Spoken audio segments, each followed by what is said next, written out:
Welcome to Audible Stories. The Innocent Boy. Once upon a time there lived a widow who supported herself and her son by grinding corn. Every day she baked the leftovers of the corn flour into a loaf of bread that tasted coarse and hard and was full of dry hulls.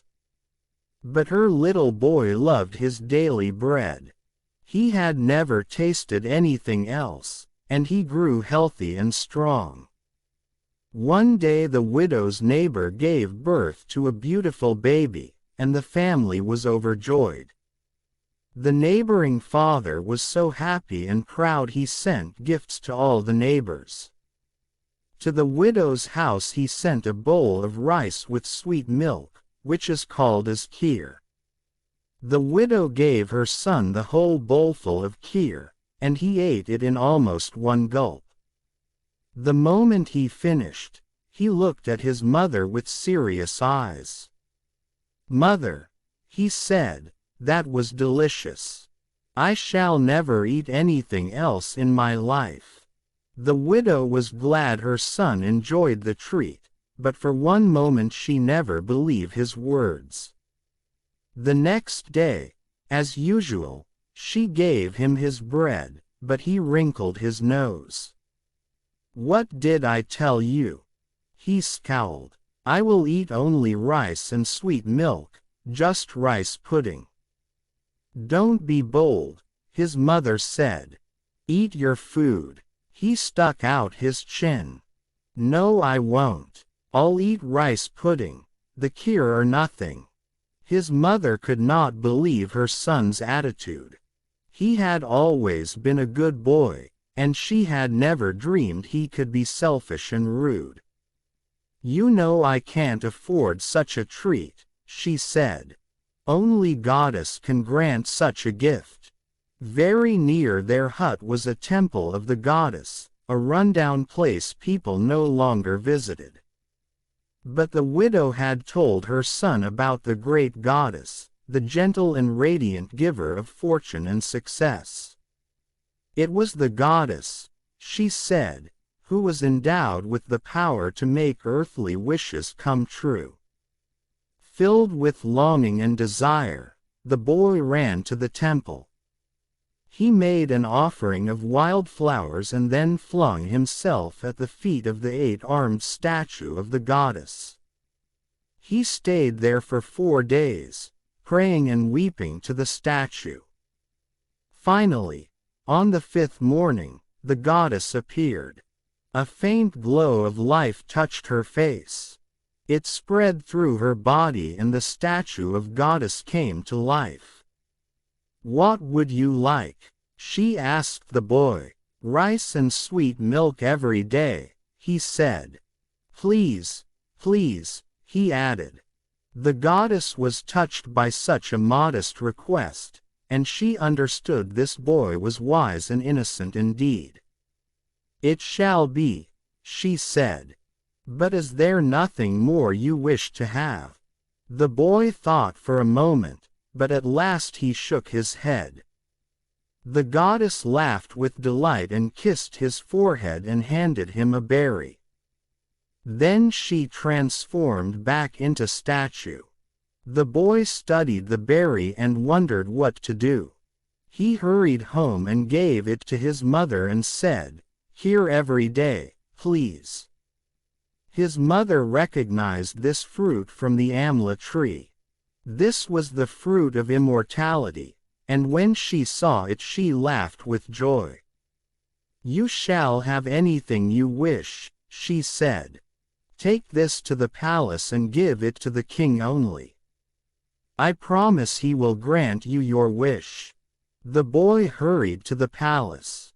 The guards agreed to take this innocent boy to the king. The boy handed the berry to the king and said, "My mother says you will give me the treasure of the world in exchange for this. I wish to have rice pudding or kheer every day." The king was astounded at the sight of this fruit that glowed with life's greatest gift of immortality. He ordered his servants to give the innocent boy what he wished. And his mother too, the king added. Alone the king began to think about this treasure. Eternal youth was a dream. Alas, immortality could be exhausting. As he continued to think about his life, he thought of his beautiful wife, the queen, the joy of his life. If she ate this berry, she would be young forever. How grand to give her immortality! He took it to her, and when she saw the berry, she was overjoyed. "My love, thank you so much," she said. But secretly Queen was in love with the royal horseman. That very night she slipped out to the stable and gave her beloved the berry, for she hoped this would persuade him to love her too. He gave her thanks, stowed the berry in his coat, and when the queen had gone, he hurried into town and gave the berry to a young woman of his dreams. This young woman was amazed by such a gift, but when the horseman was gone, she thought of its importance, and she became very distressed. "My life is not worthy of such a great gift. This fruit of immortality must belong to the only man who is worthy, the king, the guardian of his people and kingdom." The young woman hurried to the palace and asked to see the king, and when she gave him the berry, he stared in amazement. "Where did you get this?" he asked. "Your horseman gave it to me," she said. In that moment, the king understood that both his wife and the horseman had betrayed his trust and love. At once, the king called his guards to sentence the unfaithful queen and the royal horseman for their brutal betrayal. The king announced he would get married to this young woman, who cared for the king's morality and mortality. Then he thought of the innocent boy whose only wish was for rice and sweet milk, the kheer. And he understood that it was the boy's innocence of joy, which was truly and purely wise with wisdom. The king wished for that kind of wisdom, and so he placed the fruit in half and handed the other half to the new queen. The king and his new queen became an immortal being after eating the berry, and dedicated himself in acquiring wisdom through meditation, supplication and contemplation. And as for the innocent boy and his mother, they lived comfortably ever after, enjoying rice and sweet milk, the kheer, every day. If you like the story, please do like, share and subscribe. Thank you for listening.